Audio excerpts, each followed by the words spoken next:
I'm going to talk now about, well, what I call action experiment. I better explain that because there's a whole literature about action research. And I have deep respect for people who have studied the whole process of action research. It's a difficult literature. It uses a lot of quite difficult language in my view, largely because it has to justify itself to the prevailing paradigm. Because as you will see, it's coming from a very different place to what most people understand research to be. So I just try to slightly distance myself from the academic understanding of action research to say actually what I'm dealing with here is something that's intensely practical and can be applied in the world. You know, it's not something we study at university. Although to be fair to the action researchers, that's what they're trying to do. They're saying it is about action. But just to get a little bit of distance between myself and the literature, I choose to call it action experiment. And I think the word experiment fits better with what I'm talking about than the word research, because it implies moving forward experimentally, whereas research has somehow got a lot of other baggage tied up with it.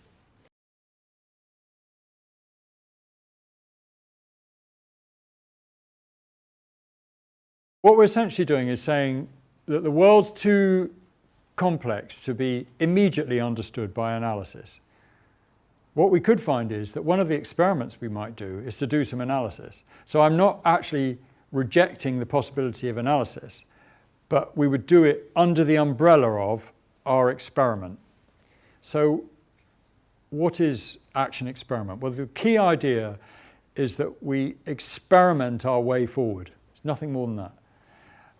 And that we answer the questions that we have in action by acting in the world to find out what it is we learn from acting.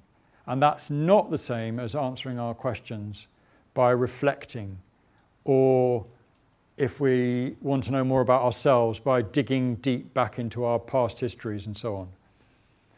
If we want to understand why we do something, we try doing it differently, and that will give us an indication of what it felt like to do it differently and what we can learn about how we did it before or how we usually did it. Rather than saying, I wonder why it is I do this, and then saying, oh, it's because my dad hit me around the head too much when I was 6 years old. Which might be a perfectly valid way of going, but it isn't what we're doing in an action experiment. We're trying to move forwards. And where are we moving forward to? We're moving forward to the next base, to borrow a baseball term. We're going from here to where seems to be the next appropriate place to get to. And when we get there, we're going to stop again and review where we are. And then we're going to ask ourselves some more questions. And as we go along from here to next base, we're going to do what I call noticing. We're going to notice what happens. And here's a phrase I haven't used before, which I think is very important. We're going to hold lightly to the outcome. We're going to hold it lightly, which means we're prepared to let it go.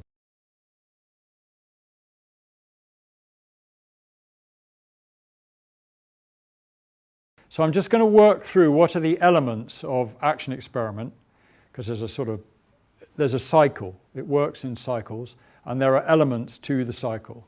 So I'm going to run through what those are. So the first one is framing. So I mentioned that right when I was talking about worldviews, I mentioned framing. And framing in relation to action experiment is, what is it that I'm interested in? And possibly why. This is a place where you might ask the why question. Why am I interested in this? And a very good place to start action experiments is somewhere where you feel edgy.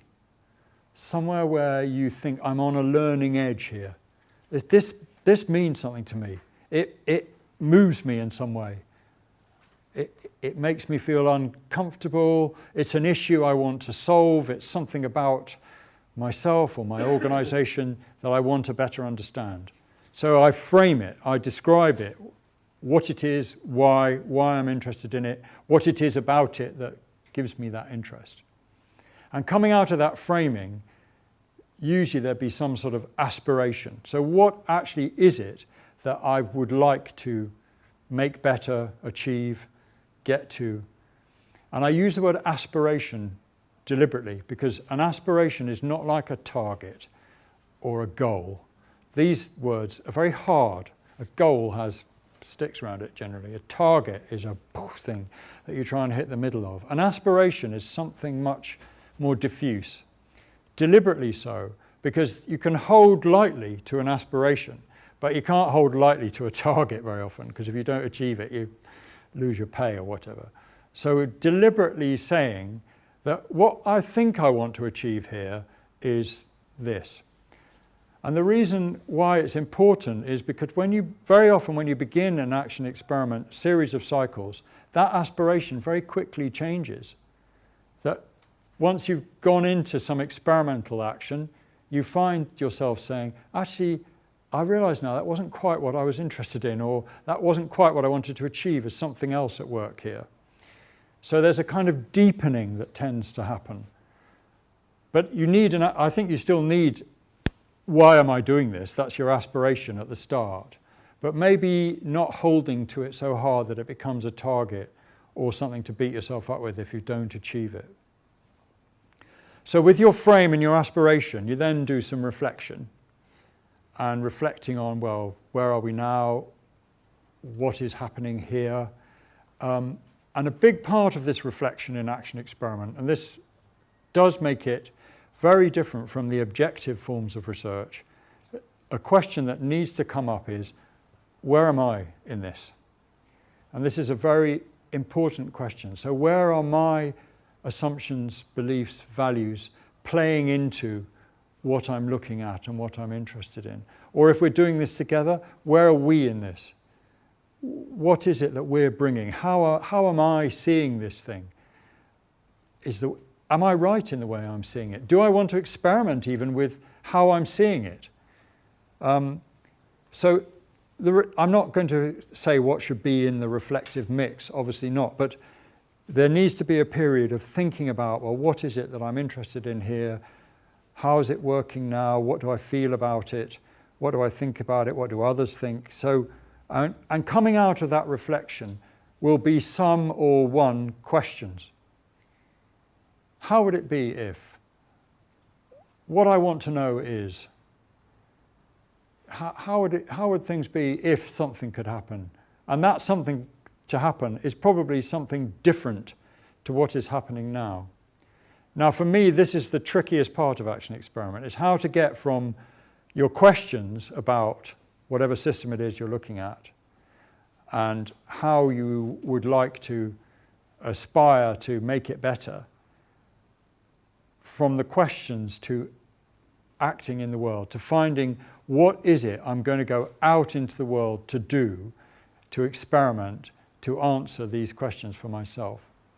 And a very good question that Jill Coleman, who was the teacher to me on my master's course, would say, is to use this phrase: how do I act in the world when I say... So for instance, I was working with a student and she would find it very difficult to challenge the other people in her office, and they would get her to go and do jobs. Can you go to town? Can you go to the coffee shop? And she wanted to work out, why is that happening to me? What is it about me that means they... And so her was, how do I act in the world when I say that it's not me that's going to go? Or how do I act in the world when I say, I'm going to ask you why you think it should be me that goes to get the coffee? So she was trying to say, how do I act in the world when I don't allow myself, or when I do challenge what's going on? Probably better to make it a positive statement. But this is a kind of bridging idea between the question that you have and the action. And quite often what you're doing is flipping over. So you've got a behavior, say, that or the system is doing something that you don't like, and you're saying, how do we do something different to that? And you frame it in the, how do I act in the world when I say, and completing that sentence. And then, because this is action experiment, not reflection experiment, out you go into the world to do something. And there has to be a doing in the world element of action experiment. If there isn't, you're not doing action experiment, you're doing something else, which might be perfectly valid, but what you're trying to do here is to try out a different something or other, way of being, way of behaving, way of operating the system, way of being yourself, so that you get feedback. And that feedback will come to you outer and inner. The system will give back to you some response. That might be people, it might be a physical system, it might be social system, but you will get response. So you go into a meeting and you experiment with being framing, illustrating and inquiring instead of being advocating, you're going to notice a difference. It might be positive, it might be negative, but people will react to that. That's your outer feedback. And then you also get some inner feedback. Could be excitement, elation, anxiety, fear, dread, all these things that come from here somewhere. Somebody else said, everything is data. In other words, anything that happens around this could be relevant to giving you the answer to what you know. And sometimes things can happen because you've made a move here, something else happens over there. I had a wonderful instance with a student on my Sustainability Toolkit course. And she came and she was telling me that for her project, for her experiment, she was analysing the way that she used her time. And she was doing it collaboratively with someone else. They were both looking at how they used their time. She was self-employed. She did lots of different bits of work. She was almost sort of religiously self-employed. That was the way she wanted her life. She wanted independence, do things. We'd just coming to the end of the conversation. I said, oh, great, I'm really glad your experiment's going well. Sounds really interesting. She said, oh, by the way, I've got a job. And I went, well, you didn't mention that before. And she said, well, I didn't think it was relevant. And I said, everything is data. Why have you got a job? Oh, because. And suddenly this job thing wove straight back into the timeline project. And at some level, because she started looking at her time, something in her had triggered the desire to go and get a job as a way of solving that. So there she was measuring her time, and over here she's just solving it. But she hadn't connected the two together. And that's a lovely example of how you can be busily doing something here and it happens over there. And actually that's a consequence of this. So it's an impossible thing to say everything is data, because as we saw with worldviews, there's so much going on. You could pay attention to everything. You can't, can you? You have to select. But you just got to be careful now in your action experiment how you're doing that selecting. You want to be kind of noticing in a kind of wide way. And a useful way to do this is to have other people, to do this with others. You know, if you're in a little learning group or something and people can say, oh, you know something I've noticed? This, that or the other. You're looking different or whatever. But have some other points of reference so that you can break out a bit.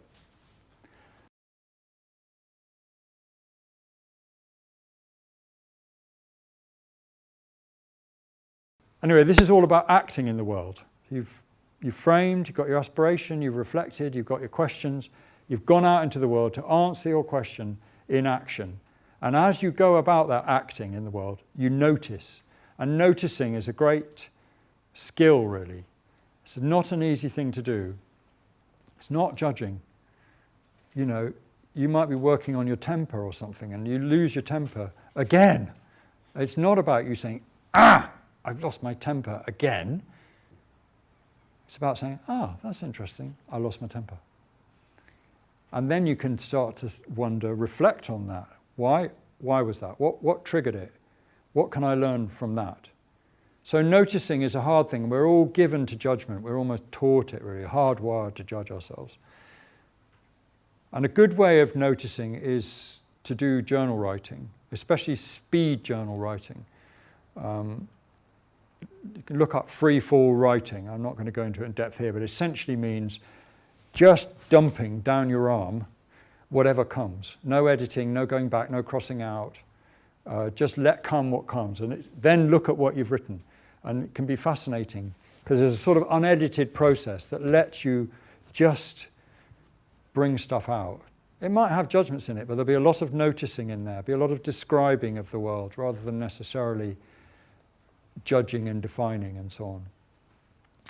And as I said before, this noticing will be inner and outer. You'll notice changes.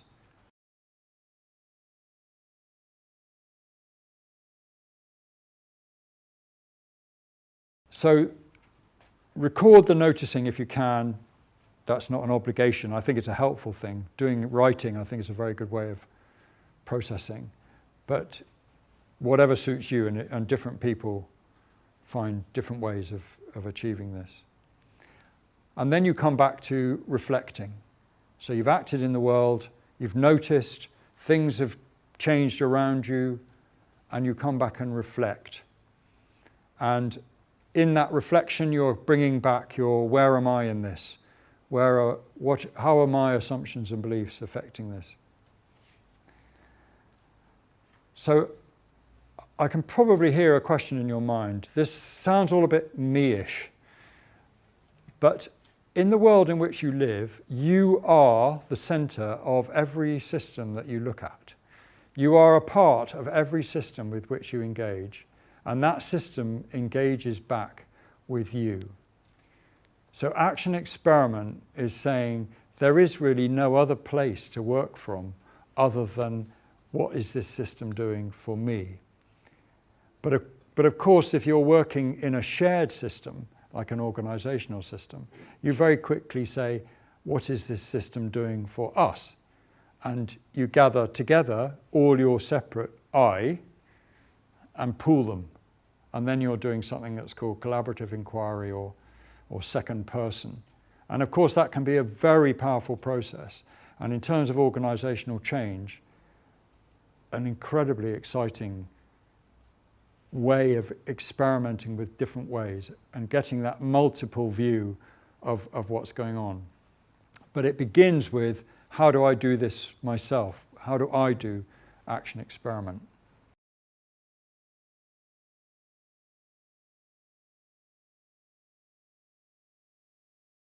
A big issue in action experiment is getting started. And I would strongly suggest, don't try, if you want to try this, don't try and change the world overnight. Start with something small, some very small action of your own, just to get the feeling of what's it like to go through this cycle.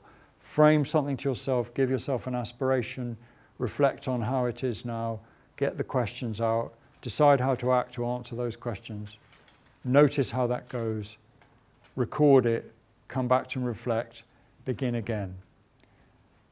And experience tells me that you can sort of begin on almost anything, because it's when you come back to the first set of reflection that you start to ask yourself the real questions that you want to answer, which very often have quite a lot to do with where am I in this and how am I seeing this? And then the second time around, your inquiry is deepening and you're getting a much better sense of what it really is that is going on here and that you want to uncover and discover and work with and act in the world to answer. So it demands of you this systems thinking mindset. Learning is probably the biggest word I would use here. Open all the time to learning. Learning is such an exciting thing because it reveals the world to you, learning. So you need to be curious, letting go of your need to be right. That's not an easy thing, is it? Committed, but only for so long as this serves you. And watching out for things that occur that, gosh, that's interesting. I wonder if that's, well, you can't know whether that's caused by this. Well, you might be able to. But then you could experiment with seeing whether it is. So you could be into quite a long-term process. But then on the other hand, people say, how long? And Judy Marshall, and I must recommend a brilliant paper at this point by somebody called Judy Marshall. It's called Living Life as Inquiry, possibly the most recommended paper I've ever had the privilege to be aware of. Living Life as Inquiry. And Judy Marshall says in that, somehow or other you know when to desist. You kind of start to reach a point where it's not going any further. People are not coming to the meetings, or it's not working. So you know, let's let this go now. Let's try something else. So I've mentioned a number of different methodologies that you can use. I'm suggesting that action experiment is a really good one to use when the world is complex, so that you experiment your way forward rather than analysing your way backward. It may be that one of the things you do, one of the questions you want is, what's going on here? You know, what results is this producing? And you might actually do some analysis then. That's perfectly valid. But you do it knowing that you're doing an action experiment and you're holding the action experiment mindset. And the action experiment mindset, of course, is also the systems thinking mindset, because action experiment is really the ultimate tool of systems thinking. Thank you very much for listening. You've been very patient. Thank you.